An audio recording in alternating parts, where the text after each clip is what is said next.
All right, everyone, welcome back. So we're going to continue our journey in airway by talking about blind insertion airway devices. So it's important to note the kind of escalation in your skills for airway management, and airway management is sort of the bread and butter for the EMT basic. So kind of the first layer of airway management is manual maneuvers. That's your head tilt, chin lift, and jaw thrust. Then your kind of second layer of airway management is adjuncts. So that would be your oropharyngeal or OPAs and your nasopharyngeal NPAs. Then your third layer would be your blind insertion airway devices. And that's where your scope of practice will end with blind insertion airway devices. However, the fourth layer and definitive management of an airway will be endotracheal intubation, and that will be covered in a separate lecture to introduce that skill to you all, but it will not be in your scope of practice. It is something that paramedics can do, but as an EMT basic, you will be present in intubations, and we teach you that just so you're aware of what the paramedic is doing. But this is kind of that third layer, blind insertion airway devices. Now, why is it called this? Well, blind insertion means that you just put it in the mouth and hope that the air goes into the correct location. So it's a blind insertion airway device. So it's more effective than an OPA in manual maneuvers. It's more stable, but it is not direct visualization of a tube going into the trachea and thus having a definitive pathway from the outside environment into the trachea, like an endotracheal tube or for intubation. So this is a blind insertion. So these, you do not need to visualize the vocal cords. And so we'll teach you for the intubation lecture, the gold standard of making sure that the intubation, the ET tube is in the right place, is seeing it go through the cords. But a blind insertion, the point of it is you can just put it in the mouth, and they are designed so that the distal end of these devices are lying in the esophagus or just the back of the throat, the hypopharynx. And when it does that, the output of the tube is aimed at the tracheal opening, the glottic opening, versus an endotracheal tube actually goes through the vocal cords and sits in the trachea. So these aim air at the trachea and seal off distally in the esophagus to make sure the air only goes in the glottic opening, but ET tube goes into the trachea. So that's why these are called blind insertion airway devices, because you don't need to see them go anywhere. You just put them in the mouth. There are many versions of blind insertion devices. There's the combi tube, which I don't think has been on trucks in this state for years, but you may come across a place that teaches it. We're not going to teach you that skill, but be aware that this is a blind insertion device. There's also LMAs, or laryngeal mask airways. You'll see this more frequently in like the operating room, but the most common ones you will see, and when you do clinicals, you'll definitely see on the trucks, will be King Airways. That is predominantly in Orange County. Orange County uses King Airways. And iGels. Durham County uses iGels. So if you do clinicals in either county, you'll see one or the other. The LMA is similar to an iGel, so if you just look up a picture of an LMA after this lecture and compare it to an iGel, it looks very similar. It's probably the motivation for developing an iGel. But LMAs aren't predominantly used in the pre-hospital EMS setting. Likewise, combi tubes have fallen out of favor because Kings and iGels are more effective and easier for the user to use. So that's why combi tubes have fallen out of favor. So focus your learning on the King and iGel. So advantages of a blind insertion airway device compared to endotracheal intubation with a ET tube. A blind insertion is easy and quick to insert. So when you come in for skills, we'll have you practice all the skills that you are doing scope of practice for, but we'll also introduce you just what it's like to intubate, and we'll get the blades out and have you practice intubation. You'll see it's a very technically difficult skill, and it's even harder on a real person compared to a mannequin. And it takes dozens and dozens and upon hundreds and thousands for paramedics to get effective at it. Likewise, when I say hundreds and thousands, I mean physicians and anesthesiologists who do it as a daily job because they are better than paramedics at getting an endotracheal tube. So endotracheal intubation is a very technically difficult skill. So a advantage of a blind insertion is it's easy and quick to insert. It almost takes no more than 15 seconds if you're adept at it. Likewise, you can achieve adequate ventilation with a blind insertion device. So that's the whole point. The whole point of an airway is to ensure patency of a pathway for air to get into the lungs and to prevent aspiration of contents. Well, a blind insertion airway device assures adequate ventilation, but it doesn't fully protect the airway, and you can still aspirate contents. An ET tube, on the other hand, is both adequate ventilation and airway protection. So this gets halfway there in terms of advantages. Now, versus some disadvantages versus intubation, like I just mentioned, it can't completely eliminate that risk of aspiration because it is not a full airway protector, because it's not in the trachea sealing it off from the outside environment. It is a direct, it just sits in the esophagus and aims air at the glottic opening. You may not get an adequate seal in the oropharynx and the hypopharynx, and so you may have a little bit of an air leak around it, and so it's not 100%. The device may dislodge, which means it comes out of place, and this can be particularly dangerous and damaging if it is pulled out of the mouth with the balloons and stuff inflated for the king airway. So a huge no-no is when you are practicing the king airway and you pull the king without deflating the balloons. So I want you to get into a huge habit of deflating it, because it can be dangerous to patients if you pull it out of patients. Or let's say someone trips and pulls it out. That can cause a lot of damage. So really emphasize that pulling out this device can cause damage if not done properly. And it may be difficult to auscultate lung sounds because it's kind of you're just aiming air at the trachea, and the air that goes into the trachea is going to produce good lung sounds for a trained ear, but it's harder to appreciate versus a tube directly in the trachea shooting the air in the lungs with better inflation of the lungs. So let's talk about the king airway. So this is what it looks like. This is a flange. This flange has a color coding depending on the size used for patients.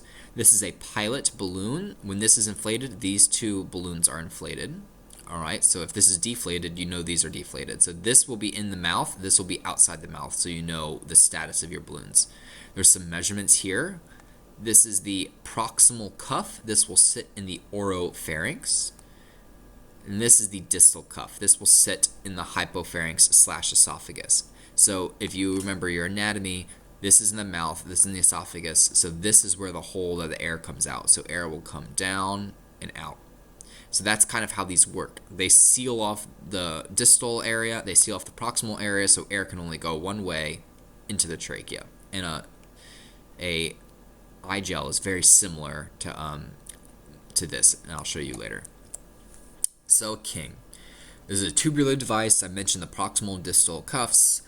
This helps minimize gastric distension and aspiration. So it minimizes aspiration because this seals off the esophagus. It's not perfect like an ET tube, but it does a pretty good job. So if vomit or some stuff tries to come out of the esophagus, it'll contend with this cuff. And it may help decrease the risk of gastric distension because the air is not going into the stomach directly. Like if you were just using an OPA or NPA and using a BVM, some of that air is going to go to the stomach, some of the air is going to go into the trachea, so it's going to take the path of least resistance. But if you actually have this definitive pathway for the air to go through, you're less likely to get gastric distension. You have a single pilot balloon, and the reason why this is mentioned here is because the CompuTube is a nightmare. If you just take a picture or look at Google, and you'll see something similar to a king, but there's two separate tubes and two pilot balloons, and there's it's just complicated for people to use. That's why the king was designed. This helps minimize damage to the vocal cords because you're not actually going into the trachea, and it's easy to insert. If you're adept at this, it takes less than 15 seconds to get it in there. Likewise, we talked about the lumen is between the two cuffs. That's where the ventilations go through. There are kings that have this D suffix. I'm not really sure what it stands for. Sometimes you'll see LTSD. basically, if you take a look at your king and there's a hole in the back, not on the flange but in the back, it's a dual lumen tube, which means there's also a hole distal to the esophageal cuff that you can suction through. So this picture does a really good job. So if I were to put my BVM on this flange and I squeeze the bag, air will go through one of the lumens and come out here through these ventilation holes, and it will be aimed right at the glottic opening. Now, if I also have a king device that has this D suffix, not only will it have that single lumen, it will have a second lumen with a hole distal, and that is the gastric tube lumen. So you can see here, this bougie is inserted here, and it comes out the distal cuff. So you can put a suction catheter all the way down and suction gastric contents to help even better protect the airway by suctioning gastric contents without suctioning in the trachea. So that's kind of a benefit of this, this extra lumen. Likewise, if I put that bougie in the flange end, it comes out the ventilation holes. So this picture shows you the dual lumens, and I encourage you to, when you look at the kings in the jump bags, make sure you can distinguish LTs versus LTDs, and you can, shove a bougie or something to prove this to yourself. King airways. There are 3 sizes that you must memorize. I'm emphasizing you must memorize these sizes, all right? The yellow is a 3 for 4 to 5 feet. The red is a 4 for 5 to 6, and the purple is size 5 for over 6 feet. So it's easy because if you remember 4 to 5, 5 to 6, and over 6, that kind of makes sense. You just go in order. So 3, 4, 5, 4 to 5, 5 to 6, over 6. The hardest part is memorizing the colors. So I always just remember red is the most common size you'll use, and that's always 4. And the purple's bigger, and the yellow's smaller. So you just have to memorize these. When you do scenarios, you'll be tested, and your practicals, and TSOPs, you'll always be tested on what size to use. So you must memorize these. You can also see these are LTDs. You can see the little hole for the gastric suctioning. There are also pediatric sizes. You do not need to memorize these sizes. So here's the adult sizes. Frustratingly, there's a size 2.5 and a 2. I wish they would just do size 2 and size 1 or something like that. I don't know if there's anything less than a green, so it's just frustrating why there's a half. But there's the 5, 4, 3, 2.5, and 2. And this is height based as well, just like these were 6, 5 to 6, under 4 to 5. This is 41 to 51 inches and 35 to 45 inches. So there's a little bit of overlap there. You don't need to memorize this. On Orange County, we only carry size 4s and 2.5s. So, how do we insert this oral airway, this blind insertion airway device? Well, first we need to place the patient in a sniffing position. So that's slightly an extended head slightly. Then you must lift the chin. You're kind of doing a jaw thrust, but you're grabbing the jaw and pulling it. In addition, your thumb must be in the mouth, holding the tongue against the chin. So you're kind of squeezing the tongue and jaw with your forefinger and thumb, and you're also pulling the jaw out of this page towards you in this plane. The reason you have to hold the tongue is because if you don't, it'll flop in the back of the mouth, and you can't get this behind it. So you actually have to grab the tongue. So initially, you have to put your thumb deep in there to grab the tongue, and then you can pull. Then, once you have the mouth open with the chin pulled up towards you and the tongue pinched, you have an opening there. You insert the king either at 90 degrees or 45 degrees. It really doesn't matter. It's kind of personal preference. But as you go past the proximal balloon, once all this is in the mouth, you rotate it into its normal situation. So rotate it so it's at noon on this. If this were a clock and this is 3 o'clock, this is noon, this is like 1:30, 45 degrees, 90 degrees. Rotate it to noon once it's past the proximal cuff. And then what you do is you advance it all the way through until the connector, this flange, aligns with the teeth and gums. Then what you do is you inflate the cuff through the pilot balloon with 40 to 80 milliliters of air. So you'll have these come packaged with a syringe, and on the tubes, on the tubes, there will be right here. It's hard to see here. Let's see if it says it somewhere else. No, it'll be right here. There's a little syringe, and it says the amount of air that it takes to fully inflate these balloons. So when you open up this bag, you look at the air. There'll be a syringe. Pull the syringe to fill it with that air before you put it into the patient. Likewise, it's good practice to before you put it in a patient to put the tube the tube on the pilot balloon and test the inflation of the syringe test the inflation of the balloons, and deflate it before you put it in a patient, because you don't want to discover a problem after the fact. And so the air you need to use is literally written on the tube, so you don't need to memorize it. So once it's in, you inflate the tube with the syringe. All right, then you attach the BVM to the flange and you attempt ventilation. The problem is, most of the time these are, because like 4 to 5 feet and 5 to 6 feet is a pretty, that's a foot of difference, right? So there's some, a 5'9" person and a 5'2" person is going to have different structures of airway, but these are designed as a one-size-fits-all in that category, so it's not going to be perfectly positioned. So you put it all the way in, and then you attempt to ventilate while slightly pulling it back out of the mouth until you get free-flowing, good ventilation. So you can think of these are designed for the 5'11" person with a little bit of air for the 5'1" person. So you put it all the way into the flange.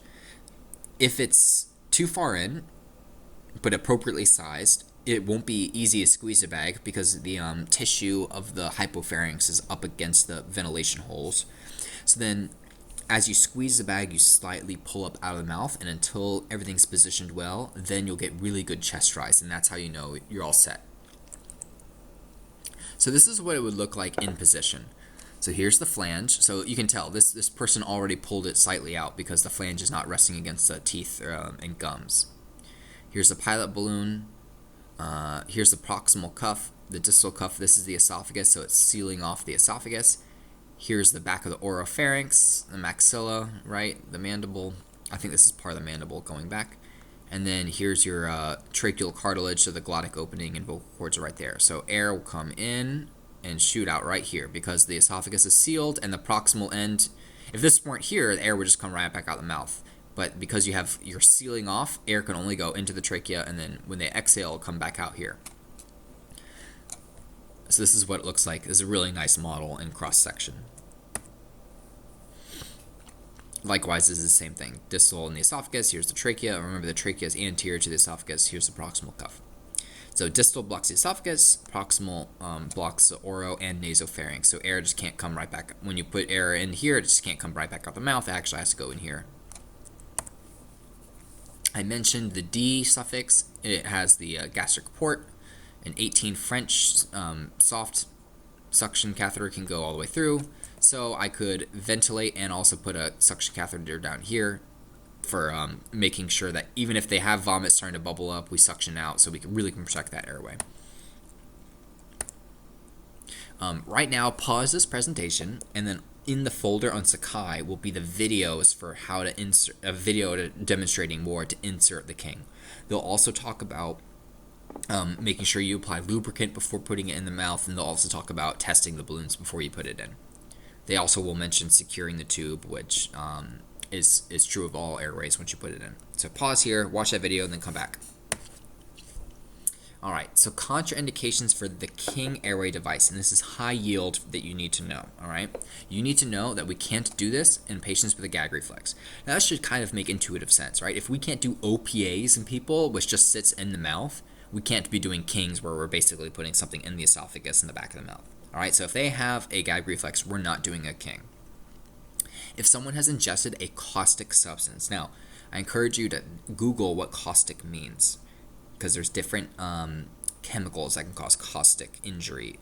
Basically, it's kind of a degrading of tissue that is like burning in a way. So basically, strong acids and strong bases, when ingested, will melt away, burn, highly damaged tissue. So if I drink bleach or I drink hydrochloric acid, think my esophagus is going to be a train wreck. All right, so if you're putting a king airway that's designed to basically go into the esophagus a little bit, you're going to induce even more trauma to a fragile tissue. So if they have drunk bleach or a caustic substance, now Google what all the caustic substances is. We'll have a lecture on toxicology, so I just, that's kind of a nebulous term when I took this class, so I just want you to make sure you understand that. Don't be using this in patients with who've done that. Lastly, if people have esophageal disease, like they have varices from cirrhosis or really bad reflux or gastric or esophageal cancer, we don't want to be putting this into the esophagus because that can worsen friable tissue and cause bleeding, and that will just cause more airway nightmares. All right, so you need to know these contraindications: esophageal damage from a caustic substance, esophageal disease, and then gag reflexes. So, when you go to a cardiac arrest, this is the preferred technique for airway management. Endotracheal intubation is the gold standard, but if you are an EMT basic and you're with another EMT, you don't have a medic in sight, this should be your go-to. Now, I mentioned before, this is kind of your third layer of defense for airway management. Always start with your manual maneuvers, then go to an adjunct, because the time for an adjunct is even quicker than a time for a king. Because the king, you have to get it out, you have to test the balloons, you have to lube it up, you have to put it in, you have to test to make sure it works. If someone's in cardiac arrest, and you'll learn about cardiac arrest management later, throw in OPA just so you can start ventilating as someone gets a king ready. Alright, so that was the king. Now we'll talk about the iGel. Like I mentioned, this is more commonly, you'll see this in Durham if you do a ride-along in Durham. These are relatively newer on the market. They are more expensive than kings, and people have strong preferences for one versus the other, but they probably don't have huge clinical outcomes one way or the other. So it's kind of a personal preference, medical director thing, who carries what. And if you ride along, you'll hear people give their opinions on iGels versus kings. But we teach you both. So iGel.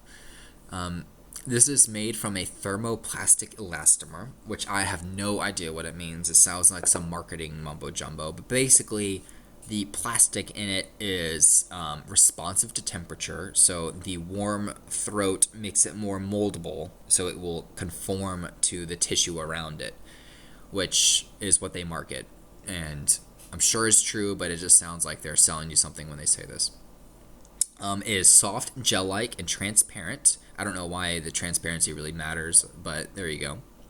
And then it creates a non-inflatable seal around the pharynx and laryngeal structures. So basically, this tip will sit right on the glottic opening and will conform to the structures because it is temperature responsive. It'll kind of mold itself a little bit and it'll seal against it because it's gel, so the liquid in the mouth will kind of help seal it, versus just doing cuff seal or and balloon seals around it. It's not inflatable, so it's even easier. So people think these are even easier because you don't have to inflate no balloons. Some advantages: it eliminates the risk of compression trauma because it kind of conforms without pressing hard. It is stable. That should read stable. After insertion, I like that. Stable. It's stable after you insert it, because it kind of sucks onto the glottic opening or the tissues around the glottic opening with that gel structure. You don't need to be putting fingers in the mouth. Now, that may... People have preferences. I don't particularly like sticking fingers in people's mouths, but if you need to do it for an airway management, I think it's necessary. So, if they bite down or there's trismus or something like that, it could be damaging to your fingers. So this advantage, you don't need to be putting fingers in the mouth. This has a integrated channel, so all iGels have this channel, so it's similar to the LTSD in the back, but this is the airway tube, and you can see this tube running right back here. That's the gastric channel. So basically, it's similar to the LTSD. It just has another channel. You can put a suction device into the esophagus. There's an integral bite block, so if the patient does bite down, you can see right this little crevice from here up is harder plastic compared to down here. So because it's harder plastic, the tube can't be pinched off. So a common problem when people get endotracheal intubated, if they do get return of spontaneous circulation or they start having improved mental status function or what have you, and they bite down, imagine biting down on a straw, and that straw is your airway. You then seal off the ability to ventilate. So if you frequently will put in bite blocks in patients with endotracheal tubes, this has like a bite block built into it, so that's kind of nice. The King doesn't have that, so someone can pinch down the King with their teeth, so you may need to use bite blocks for King airways. And the advantages, I'm not really sure if this is an advantage because it's just a fact of the King too, so it's not advantageous, and it's an endotracheal tube, but there's multiple sizes for adults and kids. So let's go through the key components. So in adult size, this is size 4, and it's weight-based. So this is important to note. The King is height-based, and you must remember the heights for size 3, 4, 5, yellow, red, purple, 4 to 5, 5 to 6, and 6 up. For iGels, we don't test you on the sizes, all right? So it's not important to memorize. However, I would know that size 4 is the most common for an adult. And that's what I would all remember. So here's kind of your flange. It's not color-coded because it's just written on the side. So that's where your BVM will go. I mentioned the gastric channel. So this little lumen that comes out the tip right down here goes distal into the esophagus. The bite block is integrated into it. There's a rest to prevent the epiglottis from falling back down. And then this kind of cuff shape secures itself around the laryngeal tissues so that air comes right through and goes into the glottic opening. Some indications. This probably should be when to use iGels. If someone is unresponsive and you need to ventilate them and they don't have a gag reflex, put it in. If paramedics are present and they are trying to do the 4th layer of airway management of endotracheal intubation and they just can't do it, like the tubes keeps failing, they keep going the wrong place, frequently we'll just downgrade to layer 3 and just do an iGel or a King, all right, because they're blind insertion and they tend to work. Contraindications, similar to the King. If someone has a gag reflex, don't be putting this in them. And then other contraindications, if someone has limited mouth opening, also called trismus, if they have kind of lockjaw, and if someone has trauma to their larynx structures, you don't want to be putting something sucking up right against it. Likewise, if someone has a full stomach, like they're pregnant, they had upper surgery of their GI tract, they're morbidly obese, it's contraindicated by iGels. Now, I can't tell you why these are contraindications compared to a King. That would be a question for Lynn.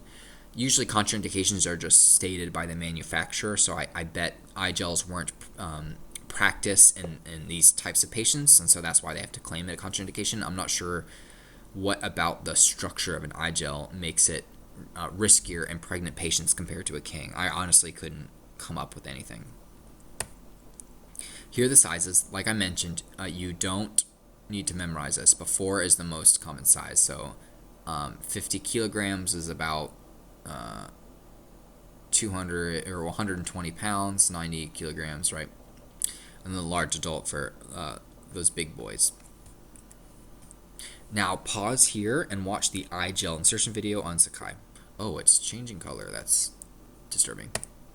So some reminders. Choose the right side iGel. And those weight ranges are pretty large. So, if they're morbidly obese, you can't use the iGel because that's a contraindication. But if they're a large obese person, you can use this biggest size, the 90 plus. And if they're just a normal size adult, use the 4. Just like the King, you'll need to lubricate all the sides of the device. The patient sniffing position, that's the same. Open the mouth by pushing the chin down. You don't need to put your thumb in the mouth to hold the tongue, but just push the chin down. Angle the iGel against the hard palate, and then insert it until you get resistance, and then you rotate it a little bit to get past the back of the tongue. So a King you insert at a 45 to 90 degree angle. The iGel you start at noon and you kind of wiggle between like 11:50 and 12:10. right? You can angle just like 10 degrees on either side, but you're not inserting at 90 degrees or 45 degrees. You're inserting it right at noon. So that's important to note. Students frequently confuse this with kings and try to do it from the side, but these are designed just to follow the curvature of the mouth, unlike the king. The teeth should be on the bite block, so there should be a line on the tube. And then this is similar to king. You should confirm placement within tidal capnography or capnometer, and we'll briefly discuss capnography and capnometers when you come in for skills. Also, always ensure chest rise and ventilation when you squeeze the bag. All right, I'm happy to take any questions either by email, which is chris_cunningham@med.unc.edu, or when you come to class for skills day.